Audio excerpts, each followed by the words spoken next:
This is the Late Round Podcast with your host, JJ Zacharisa.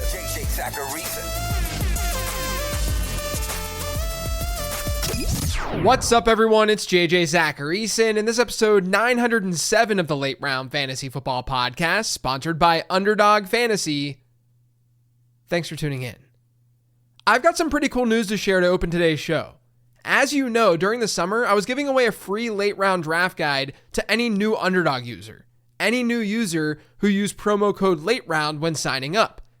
When you signed up, you got a free draft guide emailed to your inbox.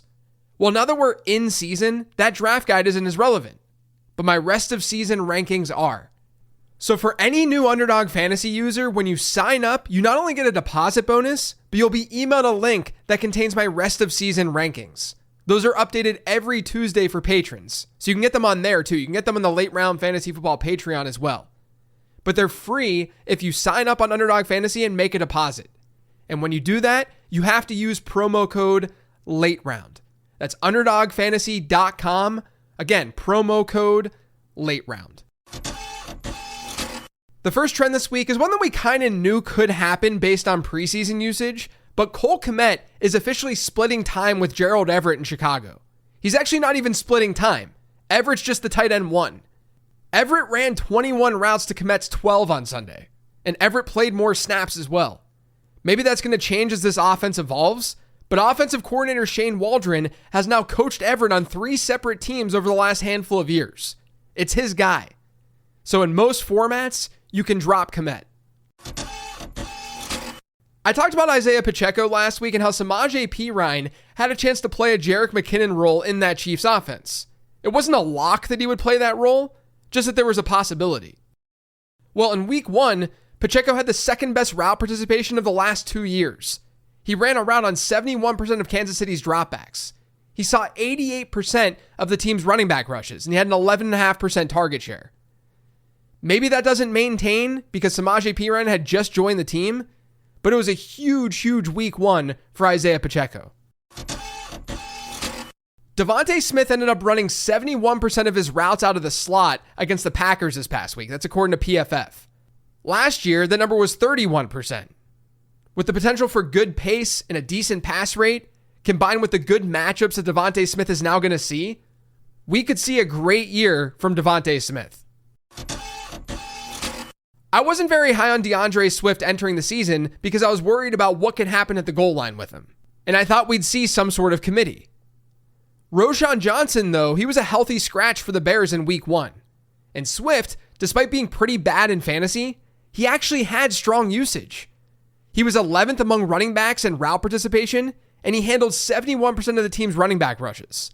His target share was lower, but that route participation, that was at least there. So I actually lean more buy than sell with DeAndre Swift right now. Alec Pierce scored the fantasy points for Indianapolis in week 1, but Adonai Mitchell had a great game from a peripherals perspective. Not only could he have had a touchdown himself pretty easily in that contest, but he finished the day with a 26% target share. That's about 10 percentage points better than Pierce's.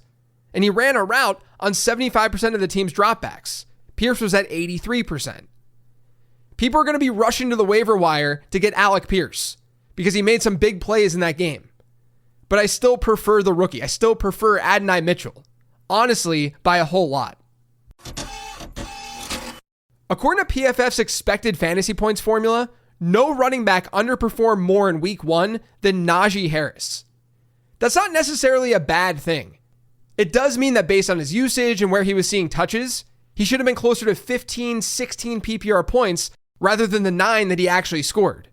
But it also tells us that his usage was pretty great. And it was. He had a 77% running back rush share and a 9% target share.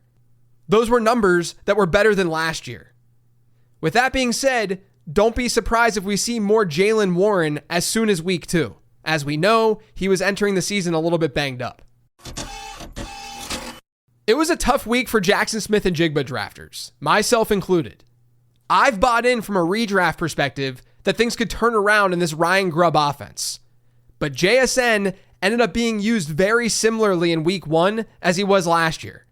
His average up to target, just 3.3. He lined up in the slot on 90% of his routes run. We wanted more than that. Now, with that being said, JSN did run more routes than Tyler Lockett on Sunday. And the Seahawks leaned very, very heavily on the run, especially in the second half of that game. So I don't think it's time to bury him, but it wasn't the week one that JSN truthers wanted.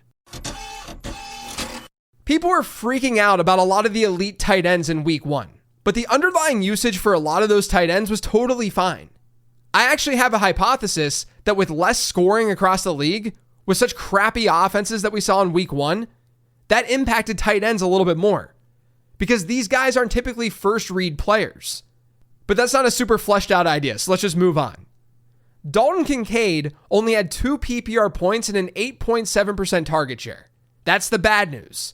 The good news is that he ranked 8th in route participation this past week in tight end. He got to 83%. That's a higher number than what we saw from Kincaid down the stretch last season when Dawson Knox returned. So better days are likely ahead for Dalton Kincaid. And Kyle Pitts, by the way, ran a route on 100% of Atlanta's dropbacks. He's the only tight end who got there in week one. Someone on Twitter told me that they were surprised that I didn't have Jameson Williams as an ad this week on the 15 Transaction Show. But he was rostered in way too many leagues for me to call him out.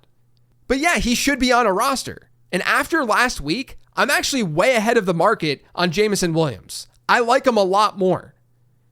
His usage was fantastic. He ran a route on 94% of Detroit's dropbacks. His average up to target was 14.6. That's really solid. And his target share ended up being 32%.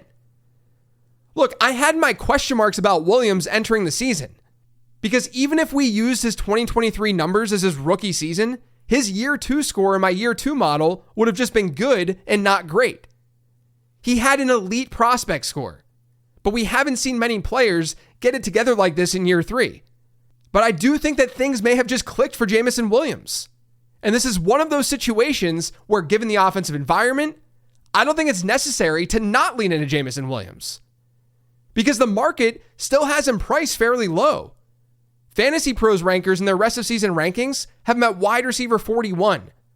FantasyCalc.com has him at wide receiver 48. I've got Williams at wide receiver 31. So I'm way, way higher than the market, it looks like. It just seems like one of those bets to make. It's not like he'd be coming from nowhere. He was an elite prospect coming out. This isn't like Alec Pierce having some big game in his first week of his 3rd year. This is a much better prospect in a better environment who had way better peripherals. So I guess I'll say it. Buy high on Jameson Williams. I think the risk is worth the reward. The last one this week is a trend that I talked about a bit during the offseason, and it's why I was a little bit higher than the market on Chris Olave, Alvin Kamara, and Rashid Shaheed.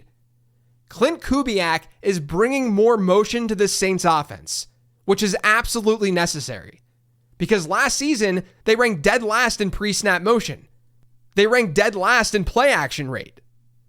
In week 1, no team had more pre-snap motion than the New Orleans Saints. And next-gen stats, they have the Saints in 4th in play action rate. Last year, according to next-gen stats, Chris Olave was 4th in the league in yards per route run when put in motion. So I would not be concerned if I have Chris Olave on my fantasy roster. What the Saints did in week 1, it was not solely driven by matchup. This is a much different offense than what we saw last year. That's it for today's show, though. Thanks to all of you for listening. If you've yet subscribed to the Late Round Fantasy Football Podcast, make sure you are by searching for it pretty much anywhere podcasts can be found. And don't forget to follow me on Twitter at LateRoundQB. And make sure you're subscribed to the Late Round Fantasy Football YouTube channel. It's youtube.com/@LateRoundFF.